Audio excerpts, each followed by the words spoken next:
Tired of Notion templates that are as inspiring as a blank page? Let's transform ordinary into extraordinary. First, decide on the core function of your template. Is it a project tracker, a habit builder?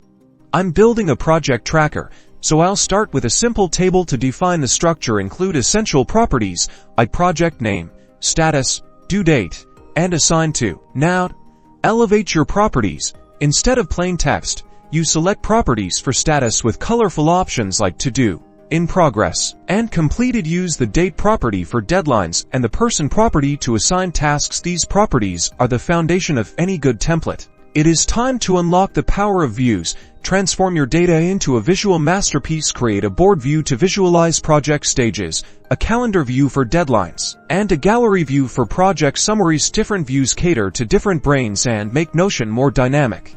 Let's add a splash of color. A cover image that resonates with the template's purpose instantly makes it inviting. Then add relevant icons to your blocks and page to create visual cues and make navigation intuitive. Consistency is key. Template buttons are next. Automate repetitive tasks. Create a button that automatically adds a new task with preset properties. Name it something clear, like Add New Task, and define the actions within the button settings. This will save users time and effort. Finally, share your masterpiece. Click the Share button. Enable Share to Web, and toggle on Allow Template Duplication. Congratulations, you have now created a shareable, visually appealing, and incredibly functional Notion template.